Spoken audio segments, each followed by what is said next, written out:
और बड़ी खबर इस वक्त झारखंड में हाथियों पर बड़ा संकट मंडरा रहा है। जी हां, ये हम ऐसे ही नहीं कह रहे हैं, बल्कि पिछले 2 दिनों में जो घटनाएं सामने आई हैं उसके आधार पर इसकी पुष्टि होती है। पश्चिम सिंहभूम में तस्करों पर हाथी की हत्या कर उसके दांत निकाले जाने की खबर सामने आई है। मंझारी थाना के दूधबिला जंगल की घटना है। हालांकि हाथी के दांत को वन विभाग ने ग्रामीणों के सहयोग से बरामद जरूर कर दिया है। हाथी के शव के पास बिजली के तार मिले और इसकी वजह से आशंका जाहिर की जा रही है कि बिजली का करंट लगाकर हाथी की हत्या की गई होगी और फिर उसके दांत निकाल लिए गए। आज हाथी के शव का पोस्टमार्टम कराया जा रहा है ताकि मौत के सही वजहों के बारे में खुलासा किया जा सके। जो है हाथी मरा पड़ा है और एक तार खींचा हुआ है। डायरेक्ट उसका बिजली का कनेक्शन तो नहीं है, लेकिन हम लोग को लग रहा है कि उसमें रात में करंट दौड़ाया होगा। और अभी हम लोग छानबीन कर रहे हैं, क्या जानकारी मिल रही है। उसका दांत जो कटा गया था वो मिल गया है ना। कितना केजी का होगा सर वो दांत? कम, ये छोटा 6-7 साल का हाथी है ना, 1-1.5 किलो करीब है।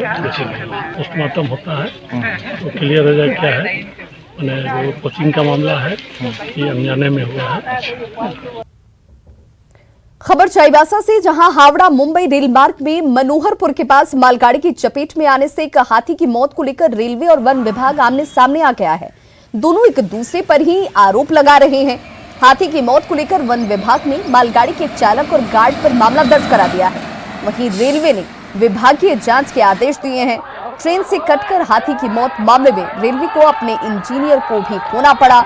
इससे रेलवे की लापरवाही की ओर भी साफ इशारा हो रहा है। वहीं एलिफेंट जोन माने जाने वाले सारंडा जंगल में 2 दिन में 2 हाथी की मौत से वन विभाग बेहद परेशान है। बारे में मैं यही कहूँगा कि जो हाथी के मूवमेंट की जानकारी फॉरेस्ट के माध्यम से जो शेयर की जाती है, उसमें हम लोग इन क्षेत्रों में जिनमें हाथी की गतिविधि देखी जाती है उन क्षेत्रों में कॉशन ऑर्डर लगाते हैं और उसके बाद उन कॉशन ऑर्डर को फॉलो करते हुए हमारी गाड़ियाँ चलती हैं। इस केस में इस मूवमेंट की जानकारी फॉरेस्ट के द्वारा हम लोगों तक उपलब्ध नहीं कराई गई थी। ये हाथी का कोर एरिया है।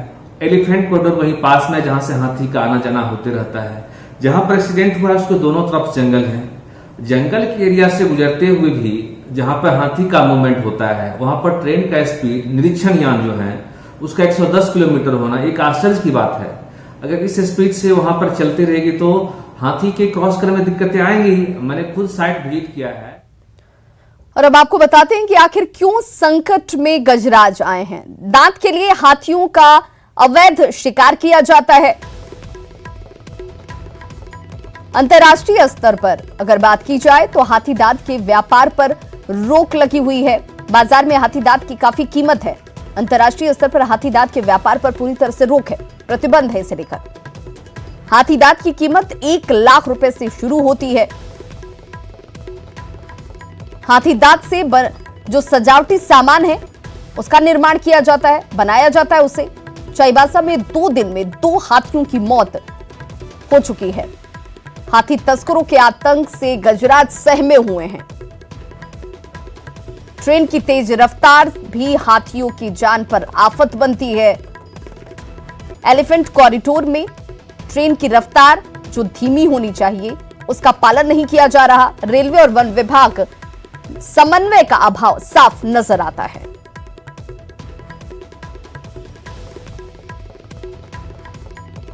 तो देखिए, हाथियों के ऊपर यह खतरा क्यों है वो हम आपको बता रहे थे। और न्यूज़ 18 के सवाल है कि आखिर तस्करों के निशाने पर हाथी क्यों है। वन विभाग की इसे लेकर जो तैयारी होनी चाहिए वो तैयारी क्या है आखिर। सख्ती के बाद भी आखिर हाथियों की हत्या कैसे हो रही है। क्यों तस्करों के ऊपर काबू नहीं पाया जा रहा। तस्कर ऐसे बेधड़क कैसे घटनाओं को अंजाम दे रहे हैं और वन विभाग की तैयारी पर सीधे तौर पर सवाल है।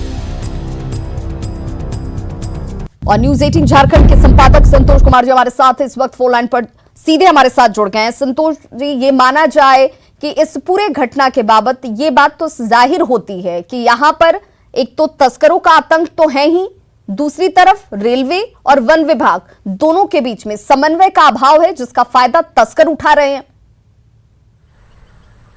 जी हाँ, देखिए हाल की दिनों में जो घटनाएं आई हैं सामने, वो कोई पहली घटना नहीं है सारंडा में। सारंडा को एलिफेंट कॉरिडोर कहा जाता है और यहाँ पर हाथियों की संख्या अच्छी खासी है। ऐसे में तस्करों की निगाहें सारंडा के जंगलों में हाथियों के ऊपर अक्सर रही हैं और हाल के दिनों में हमने देखा था, कुछ दिन पहले भी एक तस्कर पकड़ा भी गया था जो कि जिसके ताल्लुक पड़ोसी राज्य उड़ीसा और अरुणाचल प्रदेश से था। तो ऐसे में अब ये भी आशंका इस बात की जताई जा रही है कि इस बार भी जो हाथी के दांत मिले हैं सारंडा के जंगल से, पहले तो हाथी की हत्या हुई है, उसके बाद उसके दांत निकाल लिए गए थे, दांत को जंगल में ही छुपाया गया था, एक बड़े ही फिल्मी अंदाज में वो दांत मिल भी जाता है। अब ये सवाल यहाँ बड़ा लाजमी है कि हाथी जब मारा गया, उसके दांत निकाले गए और जंगल में दांत को जहां छिपाया गया वहीं से वन विभाग ने बरामद कर लिया। तो अब ये मिली भगत की तरफ इशारा कर रहा है कि किस तरीके से उन्हें यह पता था कि घने जंगल में किस जगह पर हाथी के दांत रखे हुए हैं ताकि उनके ऊपर कोई दबाव ना बने, ये आरोप ना लगे कि तस्कर के साथ वन विभाग की या लोकल पुलिस की वहां मिली भगत है। लेकिन इस वजह से हाथियों की सवाल तो तब भी उठेंगे, सवाल तो तब भी उठेंगे कि जब ये सब कुछ हो रहा था और आपको सुरक्षा का जिम्मा दिया गया है, आपके अंदर तमाम व्यवस्थाएं निर्धारित होती हैं, तब आपको वहां पर कमियों की जानकारी नहीं होती है, घटनाएं हो जाती हैं और उसके बाद आप ये पीठ थपथपाने के लिए ये जाहिर कर रहे हैं कि देखिए हमने कामयाबी भी हासिल कर ली है।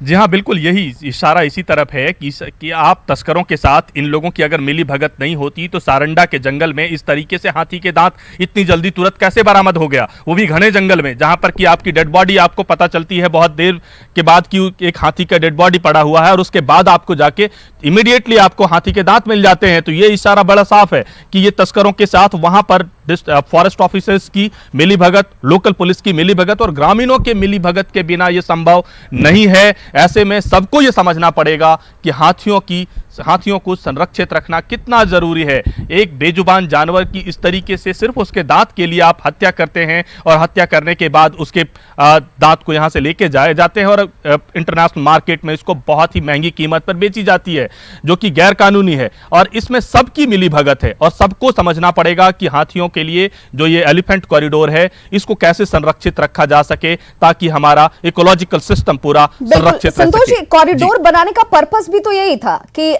इन इलाकों में जो जानवर हैं या संरक्षित जो भी जीव हैं वो आसानी से विचरण कर पाएं, वो वहां पर सुरक्षित माहौल में रह पाएं। अगर उन इलाकों में ये हालात हैं तो बाकी दूसरी जगहों पर स्थिति कैसी होगी?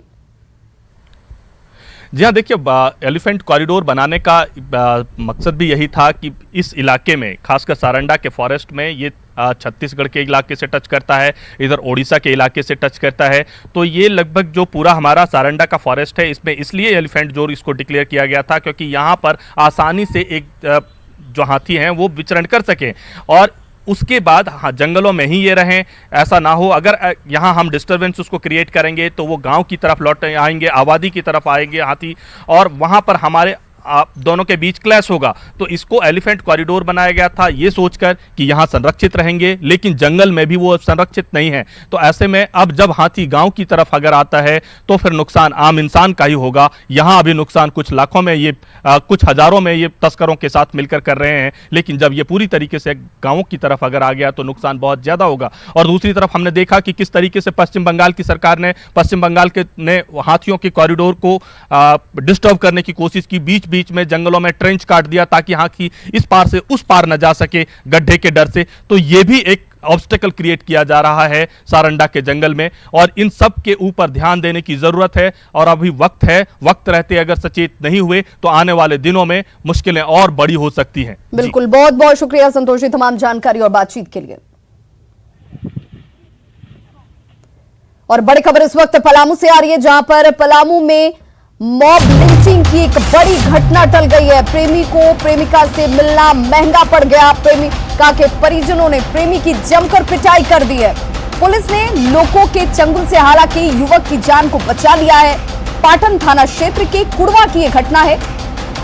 जहां पर प्रेमिका से मिलने के लिए प्रेमी पहुंचा हुआ था। ग्रामीणों के हत्थे चढ़ गया। परिजनों ने जमकर इस युवक की पिटाई की। हालांकि वक्त रहते पुलिस टीम यहां पर पहुंची है और इस युवक की जान को बचाया गया है।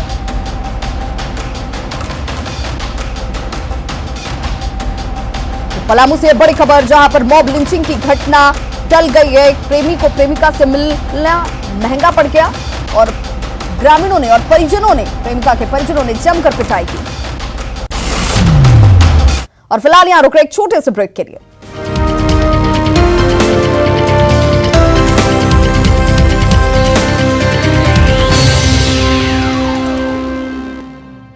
देखते रहिए न्यूज़ 18 इंडिया पर। भैया राम राम नमस्कार। बाहर ना जाना, कुछ बता रहे हैं, कुछ चेता रहे हैं। तो आपने लॉकडाउन के दौरान देखा कि हम क्या कर रहे हैं। कोरोना काल में लोग एक दूसरे को समझा रहे हैं। बड़े बड़े लोग वीडियो बना रहे हैं। आप गाना जानते हैं तो गाइए या फिर अपना हुनर दिखाइए। वीडियो बनाइए और हम तक पहुंचाइए और घर बैठे बनिए स्टार।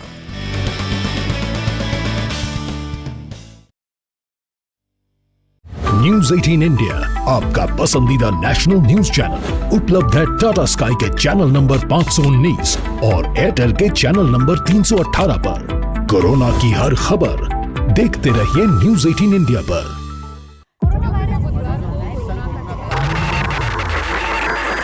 हम सिर्फ खबर ही नहीं दिखाते, हमारी कोशिश है झूठ छानकर सच दिखाने की, हौसला बनकर हर पल साथ निभाने की। हम करते हैं रोज कोशिश अपने बिहार को बेहतर बनाने की। खबर आपकी, ख्याल आपका, देखिए अपना बिहार। रोज बढ़ रहा है आगे, रोज गढ़ रहा है इतिहास, साथ ही आज लड़ रहा है कोरोना से। जानिए झारखंड की सुबह शाम की तमाम हलचलों की खबर। जोहार झारखंड में हर गांव देखेगा, हर शहर देखेगा। बिहार झारखंड की बाकी खबरों के साथ कोरोना से प्रदेश की लड़ाई की तमाम ताजा जानकारी भी लेगा। गांव शहर 100 खबर रोज सिर्फ न्यूज़ 18 पर।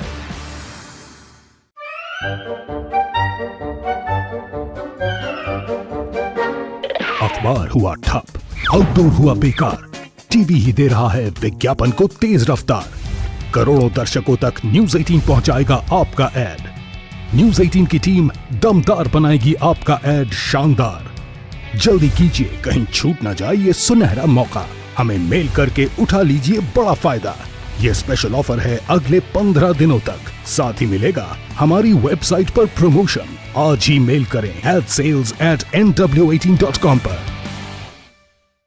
न्यूज़ 18 इंडिया आपका पसंदीदा नेशनल न्यूज चैनल। देखिए डीडी फ्री डिश पर बिग मैजिक और 9XM चैनल के बीच। कोरोना की हर खबर देखते रहिए न्यूज़ 18 इंडिया पर। भैया राम राम नमस्कार। बाहर ना जाना, कुछ बता रहे हैं, मेरे कुछ जैसे कई चेता रहे कलाकारों हैं। को आपने लॉकडाउन के दौरान देखा कि हम क्या कर रहे हैं। कोरोना काल में लोग एक दूसरे को समझा रहे हैं। बड़े बड़े लोग वीडियो बना रहे हैं। आप गाना जानते हैं तो गाइए या फिर अपना हुनर दिखाइए। वीडियो बनाइए और हम तक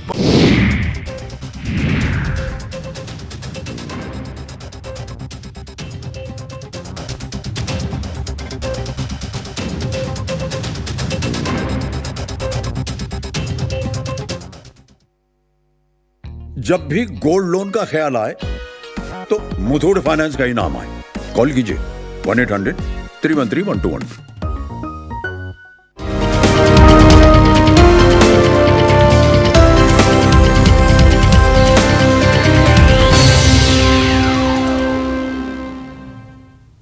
राज्य में सहायक पुलिसकर्मी अब भी अपने आंदोलन को धार देते नजर आ रहे हैं। सरकार से वार्ता के बाद भी सहायक पुलिसकर्मियों का कहना है कि सरकार के मंत्री से हुई वार्ता सकारात्मक नहीं हुई, जिस वजह से वे आज भी आंदोलन को मजबूर हैं। तो सरकार से वार्ता विफल रही है। स्थायीकरण की मांग पर यह पेंच जो है वो फंसा हुआ है। तो पुलिसकर्मियों का आंदोलन जारी है और सहयोगी ओम प्रकाश हमारे साथ इस वक्त सीधे लाइव जुड़ रहे हैं। ओम प्रकाश, सरकार की तरफ से यह कहा जा रहा है कि जिन मांगों को माना जा सकता था उस पर आश्वासन दिया गया है, लेकिन पेंच अभी भी स्थायीकरण पर ही, फिर रास्ता कैसे निकलेगा?